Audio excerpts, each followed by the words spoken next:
मंडळी नमस्कार, मी विजय दंगेकर। खरं तर पुन्हा तोच विषय, महाराष्ट्राची एप्स्टीन फाईल नावाची, अशोक खरात नावाची एप्स्टीन फाईल सगळ्यांनाच चर्चित आहे, बहुचर्चित आहे। याच अशोक खरातच्या फाईलवरून देशाचे सर्वोच्च नेते शरदचंद्रजी पवार साहेब यांचे पक्षाचे राष्ट्रवादीचे आमदार रोहित पवार यांनी एक प्रश्न, ज्वलंत प्रश्न महाराष्ट्रासमोर, देशासमोर उभा केला आहे। तो म्हणजे अशोक खरातच्या फाईल आढळून राज्य सरकार ब्लॅकमेलिंग करत आहे का विरोधकांना आणि सत्तेत असणाऱ्या पक्षांनाच? हा प्रश्न त्यांनी मीडियासमोर उपस्थित केला। मीडियांशी बातचीत करताना त्यांनी हा प्रश्न उपस्थित केला, कारण अशोक खरातचं प्रकरण ही आतापर्यंत तडीच जायला पाहिजे होतं।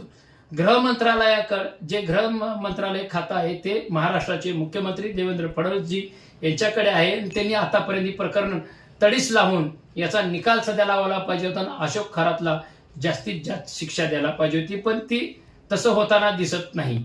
तडीपार प्रकरण होताना दिसत नाही, कारण अशोक खरातच्या नावावर विरोधकांना आणि सत्तेत असणाऱ्यांनाच काही जणांना त्यांना कात्रीत धरायचंय का, हा सध्या प्रश्न त्यांनी या निमित्ताने उपस्थित केलेला आहे। जर अशोक खरातच्या सगळ्या फायलीचे व्हिडिओ जर गृह मंत्रालयाकडे असतील, जर चौकशी करणाऱ्या सरकारी यंत्रणेकडे असतील, मग आणि काय चौकशी करायची आणि काय तारीख पे तारीख द्यायची आणि घ्यायची?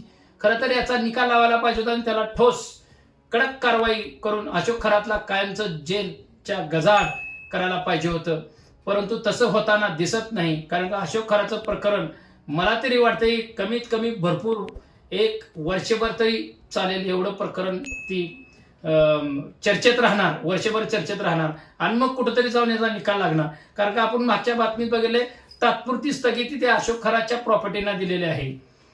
त्याच्यामुळे कुठंतरी विरोधक सध्या दुविधा विचारामध्ये आहेत आणि राज्य सरकार पण अशोक खरातला शिक्षा देण्यासाठी दुविधा विचारत आहेत का? धन्यवाद। जय हिंद, जय महाराष्ट्र, जय शिवराय, जय भीम।